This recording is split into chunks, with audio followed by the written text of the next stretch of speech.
acontecendo hoje com mantendo o status quo nessas empresas. Eu tenho que responder algumas coisas aqui.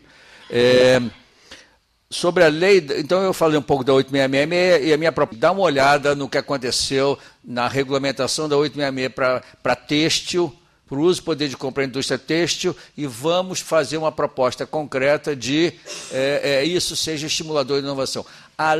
Essas leis horizontais brasileiras, lei da inovação e as outras, elas não estão estimulando inovação nas empresas.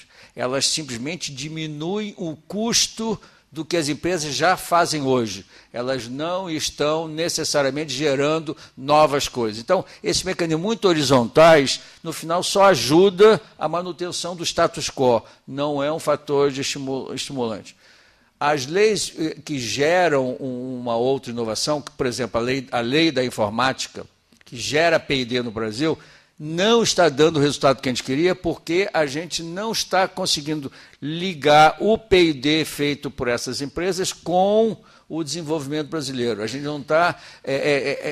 não está conseguindo sair da amarra que o P&D feito embaixo da lei de informática está atendendo mais aos interesses da matriz do que aos interesses brasileiros. Ele não é ligado necessariamente a uma inovação feita no Brasil. Então, nós precisamos, sim, a gente faz os instrumentos, mas tem que continuar para ver se ele está dando resultado ou não. Se não está dando resultado, vamos fazer um outro tipo de instrumento. É importante que a gente não só atue em fazer o instrumento, mas verificar a eficácia do instrumento. Bom,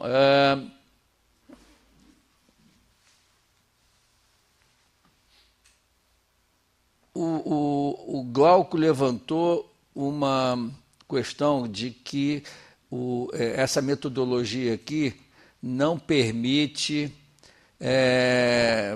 que como eu estou atacando patentes, e aparentemente a visão é de que os BRICS não são os grandes líderes em patenteamento. Então, eu não estou medindo.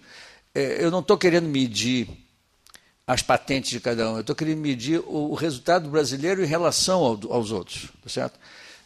Sim, existe um fator limitante no uso da inovação da patente, mas só lembrou o seguinte, para que as empresas patenteiam? Tá? Só pensando alto. Antigamente, as empresas só patenteavam para uma coisa, elas só patenteavam para se proteger. Ou seja, eu faço uma coisa, vou me proteger para ninguém fazer esse troço aqui e eu ter vantagens para ser... Hoje em dia não é a única maneira que eu patenteio. A indústria, por exemplo, de eletrônica não patenteia para se proteger. Ela patenteia para trocar patentes. Ou seja, não dá para você fazer tudo. Então eu faço tal coisa, o sujeito faz tal coisa, a gente depois, eu uso dele, ele usa o meu e eu troco. O poder, o instrumento de compra e venda é a patente. A patente é o instrumento de vinculação. Por isso vocês olham toda hora, não sei quem está movendo o processo contra não sei quem. É o setor que tem mais processo um contra o outro e é resolvido pela troca, porque todo mundo usa tudo de todo mundo. Tá? Os setores mais tradicionais é que conseguem ainda manter o controle daquela patente por muito tempo.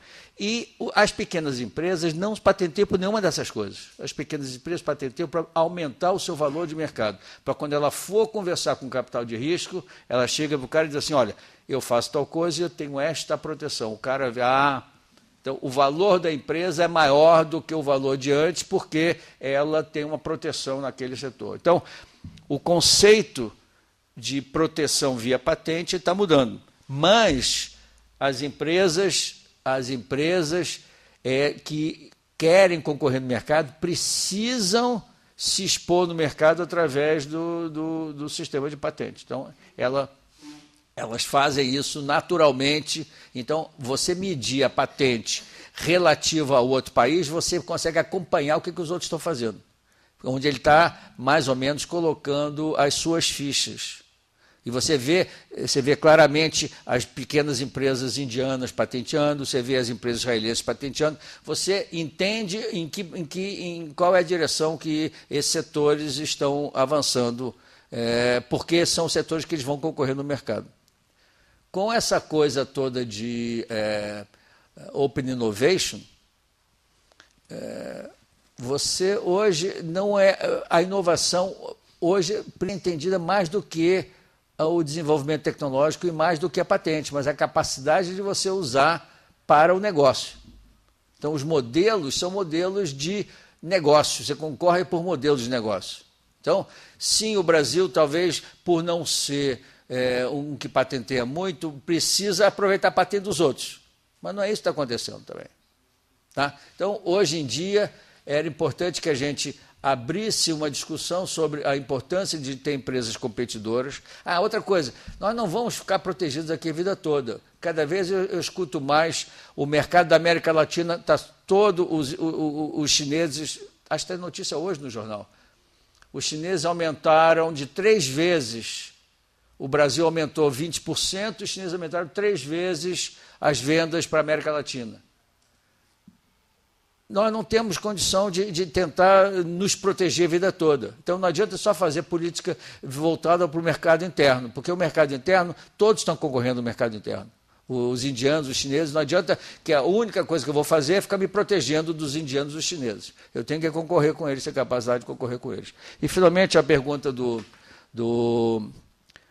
como é que eu vou medir os setores que não patenteiam brasileiros. Tá. Os setores que não patenteiam brasileiros, eles são, normalmente, ou eles têm uma visão, eles não patenteiam nos Estados Unidos, pode até ser que patenteiam aqui, ou ele tem uma visão só do mercado interno, ou ele está fazendo inovação para se proteger da invasão estrangeira, e tentando ver se com isso ele consegue se proteger. Então, tem um tempo de vida muito curto. Então, eu continuo achando que a informação que tem nas patentes, ela é indicadora do grau de inovação que as empresas de um país têm em relação dos outros países. E você consegue acompanhar e ver se as suas políticas horizontais estão tendo resultado ou não estão tendo resultado. Então, eu concordo com vocês que a gente precisa de políticas mais efetivas e que o poder de compra, no que eu vejo, é hoje aquela que pode ter um resultado assim no prazo curto maior. Essa ideia de usar o pré-sal, a Petrobras, como o nosso grande diferencial, eu tenho dúvidas, porque nós não temos empresas muito inovadoras na cadeia de petróleo. Flávio. Exceto a Petrobras. Flávio, a gente está no nosso limite de tempo, mas eu queria ainda... Tem dois pedidos de questão. Eu vou pedir que elas sejam feitas bem rapidamente, por favor.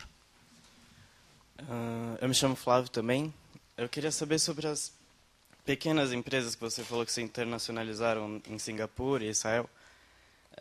Você destacou como forma dessa internacionalização o capital de risco. E eu queria saber que condições em Israel, em Singapura, possibilitaram ou incentivaram, talvez, essa disposição dessas empresas para o capital de risco e que talvez não tenha aqui, ou se aqui. Um pouco sobre isso. E também, se você puder, eu não consegui entender muito bem como seria possível esse uso estratégico das diásporas que você falou. Como que se dá isso, essa formação de rede pelas pessoas, pela diáspora? Bom, o primeiro... outra pergunta. Na realidade, agradecendo o Flávio, mas só 2 rápidos pitacos. O primeiro, corroborando o que o professor Fleury falou, também no caso de Israel há um driver essencial no processo de inovação chamado setor de defesa, uma visão de tecnologia dual.